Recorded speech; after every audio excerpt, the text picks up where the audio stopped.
Hello students, welcome to English grammar of paradise institution. আজ তোমাদের মাধ্যমিক টেস্ট বার ABT এর 475 এর যে পেজটা রয়েছে ইংলিশে, তার গ্রামারটা আজকে সলভ করে দেখাবো। চলো স্টার্ট করছি। দেখো, when I was returning had returned from the village fair, যখন আমি ফিরছিলাম, মানে এটা পাস্ট কন্টিনিউয়াস টেন্স। তাহলে was returning, যখন আমি ফিরছিলাম, পাস্ট কন্টিনিউয়াস। I নিশ্চয়ই পাস্টে হবে, আমি দেখেছিলাম, I saw, কাকে দেখেছিলাম? আ লিটল বয়, একটা ছোট্ট বালককে। হি seem to have dash, loose আছে, লস্ট আছে, ওয়াজ লুজিং আছে, হিজ ওয়ে, সে তার পথটা হারিয়ে ফেলেছিল। Seem to have, to have এর পরে ভার্বের আমরা থার্ড ফর্ম বসাই, ঠিক আছে? লুজ, লস্ট, লস্ট, তাহলে এখানে কি হবে? লস্ট হবে। Okay. The ostrich is dash largest living bird species, সব থেকে বড় একটা জীবন্ত স্পিসিস, বার্ড স্পিসিস মানে পাখি প্রজাতি। সেটা কি? দা হবে নিশ্চয়ই, তোমরা বুঝতে পারছো। লার্জেস্ট রয়েছে সুপারলেটিভ ডিগ্রি, সুপারলেটিভ ডিগ্রির আগে দা হয়। অ্যাটেনিং অ্যান এভারেজ হাইট, একটা এভারেজ হাইট, গড় উচ্চতা, অফ অলমোস্ট অ্যারাউন্ড, কত? প্রায় 8 ফিট, 8 ফিটে। And is also the fastest bird, সব থেকে দ্রুততম পাখি। কোথায়? অন আর্থ, পৃথিবীতে। অন আর্থ, পৃথিবীতে। এটা বইয়েতে ফ্যাটেস্ট আছে, ওটা স্পেলিংটা মিস্টেক আছে ওখানে, ঠিক আছে? এটা ফাস্টেস্ট হবে। ক্লিয়ার? নেক্সট দেখো, the old man was so tired that he could not walk. আমরা আগে কি করেছি? আগে আমরা ছিল এখানে টু রিমুভ টু করেছি, এটাকে করে দেওয়া আছে, আমরা কিন্তু টু দিয়ে করতে হবে। দেখো, রাইট ইউজিং টু বলেছে, তাহলে আমরা কি করতাম? এখানে সোয়ের জায়গায় টু করতাম। তো দ্য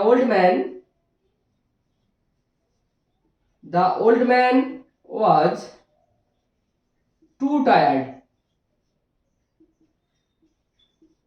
তারপরে কি করতাম? টু দিয়ে আবার যোগ করতাম, টু, ভার্বটা লিখে দিতাম, এটা থাকতো, আমরা এটা করতাম। একই জিনিস বারবার করে আগে অনেক এবিটিএ পেপারে পেজে হয়েছে এগুলো। বৃদ্ধ মানুষটি এতটাই ক্লান্ত ছিল হাঁটার ক্ষেত্রে বা হাঁটার জন্য। ওকে, এইভাবে তোমরা একটা করলে কিন্তু অনেকগুলো করতে পারবে। এখান থেকে তোমাদের অনেক রকম কোশ্চেন আসতে পারে, অ্যান্সার কিন্তু একটাই। ক্লিয়ার? নেক্সট দেখো, এটা হচ্ছে বলেছে change the voice. Teesta has done her project, এটা দেখে বুঝতে পারছো এটা কি ভয়েসে রয়েছে? অ্যাক্টিভে। প্যাসিভ করতে হবে, তাহলে অবজেক্ট কোথায়? তিস্তা হ্যাজ ডান, কি করেছে? হার প্রজেক্টটা করেছে, হার প্রজেক্ট ওয়ার্ক। কি করেছে? হার প্রজেক্ট ওয়ার্ক। তাহলে লিখবো কি? হার প্রজেক্ট ওয়ার্ক, হার প্রজেক্ট ওয়ার্ক। তারপরে দেখতে পাচ্ছ এটা প্রেজেন্ট পারফেক্ট টেন্সে রয়েছে, তাহলে হার প্রজেক্ট ওয়ার্কের সঙ্গে আমরা হ্যাজ বসাবো। তাহলে একটা কি আনতে হয়? বিন আনতে হয় প্যাসিভে। হ্যাভ হ্যাজ থাকলে একটা বিন আনতে হয়, তাই তো? বিন। তারপরে ভার্বের থার্ড ফর্ম বসাবো, হ্যাজ বিন ডান। তারপর রেস্ট অফ দ্য সেন্টেন্সটা আমরা লিখে দিচ্ছি ভেরি কেয়ারফুলি। কার দ্বারা? বাই তিস্তা। ওকে, নেক্সটটা দেখো, as soon as the man heard the news he fainted, এটা আমরা আগে অনেকবার করেছি। দেখো, তোমাদের প্রথম যদি 10টা স্কুল ভালো করে তোমরা করো এবিটিএ পেপারে, তারপর দেখবে অটোমেটিক্যালি সব কিন্তু তোমাদের কমন চলে আসছে, যদি তোমরা প্র্যাকটিস করো ভালো করে। এটা দেখো, as soon as থাকলে কি করতাম? নো সুনার, কি বলেছে? নো সুনার দ্যান দিয়ে করতে বলেছে। এন্ড রিরাইট, আমি লিখছি আবার, দেখো, নো সুনার। তারপরে কি করতাম? আমরা হ্যাড করতাম। আমরা কিন্তু এখানে পাস্ট টেন্স রয়েছে, ডিডও করতে পারি। ওকে, দেখো আমরা হ্যাড দিয়ে করছি, had, no sooner had the man. তারপরে কি করব? ভার্বের থার্ড ফর্ম বসাবো, হার্ড দ্য নিউজ। তারপরে দেন দিয়ে সেকেন্ড সেন্টেন্সটা অ্যাড করতে হয়, তাই তো? দেন হি ফেন্টেড। ওকে, তাহলে আমরা যদি এখানে ডিড করতাম, তোমরা দুটোই জেনে রাখো, যদি এখানে ডিড করতাম তাহলে কিন্তু এখানে হার্ড হতো না, কি হতো?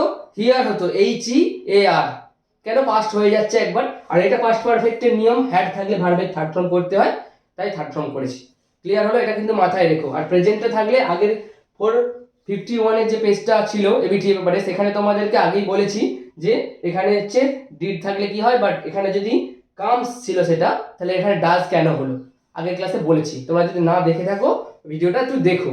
ওকে, নেক্সটে দেখো, তোমাদের ফ্রেজাল ভার্ব রয়েছে হেট। তোমরা দেখো, তোমাদের অটোমেটিক্যালি কিন্তু সবগুলো তোমাদের জানা হয়ে যাচ্ছে, এগুলো কিন্তু আগেও হয়েছে। তোমরা প্র্যাকটিস যদি করো ঠিকঠাক, তোমাদের একটাও কিন্তু ফ্রেজাল ভার্ব আটকাবে না।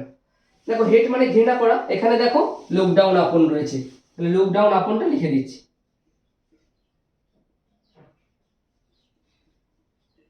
নেক্সট দেখো এস্টাবলিশ মানে স্থাপন করা, এখানে রয়েছে সেট আপ। পরেরটা দেখো সারেন্ডার মানে ধরা দেওয়া কারো সামনে কারো কাছে, এখানে দেখো গিভ ইন রয়েছে, এখানে প্রেজেন্টে রয়েছে, তাহলে এটাও প্রেজেন্টে লিখবো গিভ ইন। বুঝলে? এটা হলো তোমাদের পেজ নাম্বার 475 এর এবিটি এর গ্রামারের সলভ পেপারটা। তোমরা প্র্যাকটিস করো, তোমরা যদি ভালো করে প্র্যাকটিস করো তোমাদেরই ভালো।